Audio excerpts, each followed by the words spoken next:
समजा आपण एखाद्या सलूनमध्ये गेलो आणि एका मित्राचा ऐकून डोक्याच्या केसांना शेप दिला, दुसऱ्या मित्राचा ऐकून दाढी कोरली आणि कोणाचं तर तिसऱ्याचंच ऐकून मिशांना कट मारला, तर नक्कीच आपण आरशामध्ये विचित्र दिसणार आहोत. मित्रांनो, आपण जेव्हा शेतीमध्ये एखादी डाळिंबाची बाग लावतो, तेव्हा एखाद्या शेतकऱ्याचं ऐकून अंतर ठेवतो, एखाद्या दुसऱ्या शेतकऱ्याचं ऐकून किंवा मास्तरचं ऐकून आपण त्याची छाटणी करतो आणि एखाद्या दुकानदाराचं ऐकून आपण डोस आणून टाकतो. तर मित्रांनो, असं जेव्हा कराल तेव्हा मला वाटतं की आपलं उत्पन्न मिळण्यापेक्षा नुकसान होण्याची शक्यता दाट आहे. आणि समजा आपण सलूनमध्येच नाही गेलो तर आपला पहिला नागराज मंजुळे व्हायला वेळ लागत नाही आणि मग सैराट तर 100% होणार. मित्रांनो, त्यासाठी आत्ता मार्केटमध्ये वेगवेगळ्या पद्धतीनं लोक काम करत आहेत.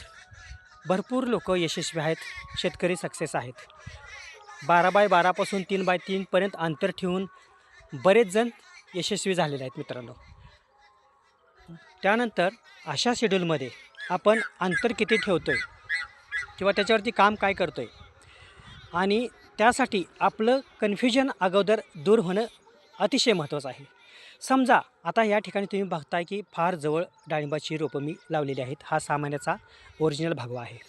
जर अशी रोपं मी लावली आहेत तर फक्त लावून चालणार नाही, तर त्याबद्दल मला 100% पूर्ण नॉलेज मिळलं गेलं पाहिजे आणि त्यासाठी मी कॉन्फिडंट असलं पाहिजे. नाहीतर काय होईल, अशी लागवड केलेली आहे मी आणि हे बघा ह्याच ठिकाणी असा रोड आहे, लोक येतात जातात.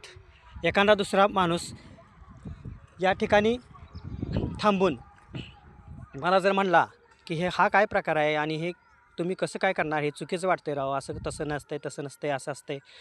हे मी दिवसभर काम केलं आहे आणि जर जाता जाता तो संध्याकाळी मला म्हणत असेल असा बांधावरून आणि मी रात्रभर जर झोपत नसेल त्या कन्फ्युजनमध्ये, तर 100% ह्या माझ्या करण्याला काही अर्थ नाही मित्रांनो. त्यामुळं कॉन्फिडन्स हा महत्त्वाचा आहे. मी जे करतो आहे ते मला माहीत पाहिजे, त्याच्यामागं शास्त्रीय कारण आहे हे माहीत पाहिजे.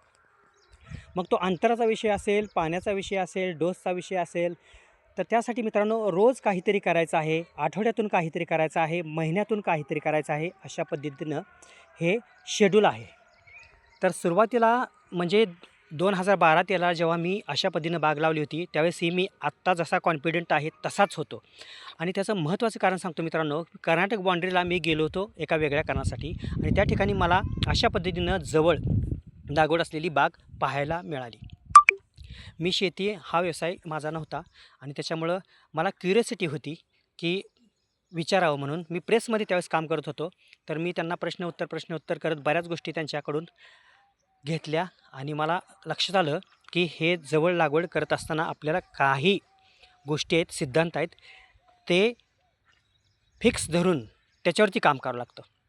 आणि म्हणून जेव्हा मी या ठिकाणी याच जागी म्हणजे याच क्षेत्रामध्ये आणि मागच्या पण तुकड्यामध्ये ज्यावेळेस रोपं लावली, तर त्यावेळेस बरीच लोक शेतकरी हसत होते. पण 1% 111 मायनस म्हणजे 0.1 म्हणतात त्याला. तर इतकंही कॉन्फिडन्स लेवल माझी गेलेली नव्हती. कारण का, ते काय म्हणतात यापेक्षा त्यांना अर्धवट नॉलेज आहे ही गोष्ट मला माहीत होती आणि मी प्रत्यक्षात डोळ्याने अशा प्रकारची बाग ही अगोदर बघितली होती. तर मित्रांनो, या ठिकाणी सांगायचा ह्या व्हिडिओमध्ये एकच उद्देश आहे की तुम्हीही अगोदर स्वतःबद्दल क्लिअर व्हा, कॉन्फिडन्स निर्माण करा. हे जे मी करतो आहे ते एका दिवसात जर असं होत असेल तर 8 दिवसात काय होणार आहे, 15 दिवसात काय होणार आहे, एका महिन्यात काय होणार आहे, 6 महिन्यात काय होणार आहे, ठीक आहे. तर असं सगळं तुम्हाला कळत जाणार आहे. तर मित्रांनो, आज तुम्ही माझ्याबरोबर आहात ही चांगली गोष्ट आहे. 6 महिन्यानंतर बरीच लोकं माझ्याबरोबर असतील. कारण का, कारण ते एक रोजचा व्हिडिओ माझा बघून बघून ही जी ग्रोथ आहे आणि यासाठी काय करावं लागतं हे त्यांना कळून चुकणार आहे. तर त्यावेळेस बरीच लोक असतील बरोबर मित्रांनो. पण हे 6 महिने तुम्हीही वाया घालू नकात. तुम्हाला ही जवळची लागवड अशी पद्धतीने करायची असेल, कमीत कमी जागेमध्ये भरपूर उत्पन्न घ्यायचं असेल आणि तेही कमी खर्चामध्ये, तर नक्कीच तुम्ही माझ्या प्रत्येक व्हिडिओला पूर्णपणे बघा. तुम्हाला 100% लक्षात येईल की आपण हे जे काम करतो आहे हे चुकीचं नाही, फक्त लोकांना हे माहीत नाही आणि त्यामुळं लोक जे बोलतात ते त्यांच्या पद्धतीने बोलतात. त्यांची काही चूक नाही, त्यांना त्यांच्या पद्धतीनं नॉलेज आहे. त्यामुळं 12x12वर लावणाराही व्यक्ती चुकीचा नाही, 10x12वर लावणाराही व्यक्ती चुकीचा नाही, ड्रिप करणारा व्यक्ती चुकीचा नाही, इनलाईन टाकणारा पण चुकीचा नाही. पण ते आपल्यासाठी आहे का नाही हे महत्त्वाचं आहे. तर ही माझ्यासाठी कमी क्षेत्रामध्ये जास्त उत्पन्न मिळवून देण्याचा जो प्रकार आहे तो 100% यशस्वी आहे. तुम्हालाही बरोबर यायचं असेल तर नक्कीच चॅनलला सबस्क्राईब करा आणि अशा पद्धतीनं माहिती पूर्णपणे घेऊन आपण पुढे निघूयात. धन्यवाद.